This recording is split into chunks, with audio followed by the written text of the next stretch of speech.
how to serve a subpoena in pro per. And it won't be in the court rules little booklet. It'll be online. So you have to Google www, whatever court you're in, and you will have to print a subpoena form out.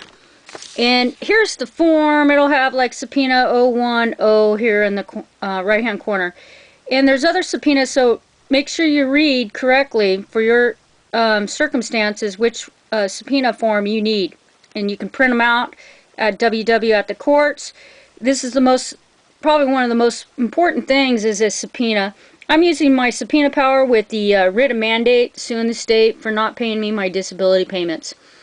And basically right here, this little box, the people of the state, you want the custodian of records. So always put that and then put whoever you want the records for. In my case, I want them from Cedric's. And what happens here is a business like Knox will go ahead and send somebody out there with their little copy machine and copy the records that you need. And they're pretty economically fair. So what they'll do, you'll put Knox Services in this box and their address. 30 days out, you'll probably serve the subpoena. You can serve them 15 and 20, but do it 30 to be safe and try to know the laws on this. So 30 days out, you will want to, put in the date and the time that Knox will be there at Cedric's to copy the records that you need. And in this case, I marked a box where they'll just send them back to Knox Services. And this little box is important. The records to be produced are described as follows. And so this is a little difficult because they're going to answer and try to be ambiguous and not answer, and then you're going to have to compel them and bring them into court. So basically, I know there's a claim from Cedric and a date of injury for myself and whatnot. So, and I know approximately about the time that they took over responsibility for insuring a company that should never been insured because they were not self-insured, and Cedric can only do that for big corporations. Anyways, the court or the judge has to sign down here, and you can get a few of these from the court clerk to stamp them and sign them. So in my case, I have 3 that need to go out, but you can get 5 or so. And this deposition for production of business records, it'll tell you on the form for whatever you need, what type of subpoena. And then on the second page, Knox, you'll fill out the top, but Knox Business, they'll go ahead with, and you have to pay them to serve the proof of service. You can't serve them yourself. These are the particular people who can serve, and then they have to sign down here. So make sure that you have Knox, particular service company or business that will go ahead and serve subpoenas. Not all of them do it, but so anyways, just so you know. So you'll be in pro per, and that means you are basically representing yourself, and the form is not all that difficult, so don't be intimidated. And I wished I would have known this early on because my lawyers were not doing their jobs, and I don't recommend anybody be in pro per.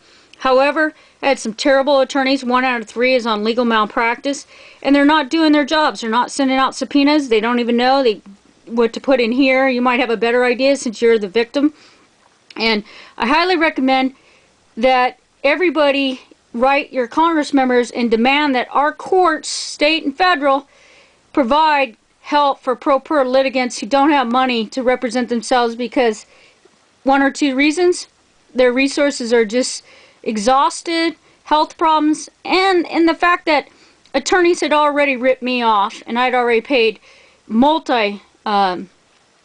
thousands of dollars. I had $50,000 for an appeal, and I didn't get even any subpoenas out. They just act like they're ignorant, and everybody's playing Operation Ignore, and I'm fed up. So it's against the Supreme State Constitution and the Federal Supreme Constitution to not provide help for everybody should have equal justice. It shouldn't be you only get as much justice as you can afford. And therefore, in the stimulus package should have been help for every pro per litigant and those of us who can't afford to continue representing ourselves. I'm 8 years into this. This is really apprehensible, and that's what they try to do. They try to starve you out, and you know, by the time you figure out how to try to be a lawyer and read all the law books, you know, it's, you know, it's insanity. And yet the lawyers, that's why they have so many lawyer jokes, and Henry IV said it. First thing we ought to do is kill all the lawyers. And this is a really detrimental problem in our country, and there's a lot of good attorneys. However, with a lot of them being laid off, and my experience, I would highly recommend that we get these laws changed and demand that every court have assistance. And the pro bono is a joke. It doesn't even exist. So, you know, one should be able to get guidance, and that's why I'm doing this on the videos, so to basically guide other people, because it can be fairly easy if you're guided and whatnot. And obviously, you want to get an attorney and get some help, but if you end up like me and with a complex case, then I highly recommend that you do all you can do. If they don't answer this, then compel them. Have them show up to court and answer. And there's basically punishment for disobedience of not answering the subpoena. And they're going to try to be ambiguous and not answer it. And so just, you know, try to be as specific as you can to what information you want. And basically on the workers' comp and general liability, and that's usually the truck insurance policy. Workers' comp policies, if they have it, are usually $2 million. General liability or employer's liability, another word for it, is $5 million, is what I found out. And but really, juries are not entitled to the policies, so they'll give you whatever they feel is your damages were, and you know, that's what the jury will do, because they won't be entitled to look at the policies. Which is probably a good thing, because when they look at all your damages, they can add up to 7 or 8 million easily, not even taking into consideration causes of actions, just in your loss of wages and health care and pension. So obviously you put the work comp policy when you start, you know, everything specific as you can, because even the judges will seem to play Operation Ignore, as well as the attorneys. And then also, the third one I had is I wanted to know the drug test and alcohol test of my coworker, and I want to get this to the hospital. And so, those of you dealing with drunk drivers out there, drunk coworkers, you want to know, because you know they had alcohol, heavy alcohol, severe problems, and the company hired them anyways and ignored all these red flags. As far as I'm concerned, I've had a twin brother killed by a drunk driver, and all the witnesses said they couldn't even see his headlights. He was tailgating them so close. And when the accident happened, my brother burnt to death.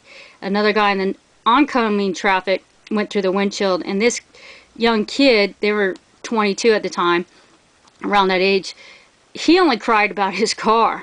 And then he had a lot of red flags. So I don't have the time of day for people who want to smoke pot and drink and then do dangerous jobs, or basically get off the job and then endanger everybody else. So, you know, definitely relay this information of how to hold them accountable, because they're the biggest liars, these alcoholic and drug addicts, and I'm basically outraged with it. And, you know, if you're going to drink and drive and use drugs and take responsibility, it's horrendous to know that then they're going to lie and do everything they can to get out of a lawsuit or you know, take responsibility in any way. In this case, the corporation would have had to take responsibility. So there's no reason for him to lie anyways. They hired him, and they shouldn't have hired him. And that's what these corporations continue to do. They hire these people out of jail, like the military's doing, and people that just have not worked and have all these alcohol and drug problems, and then they put everybody at risk. And you put one bad apple in the barrel, and it basically makes the whole barrel full of rotten apples. Good luck.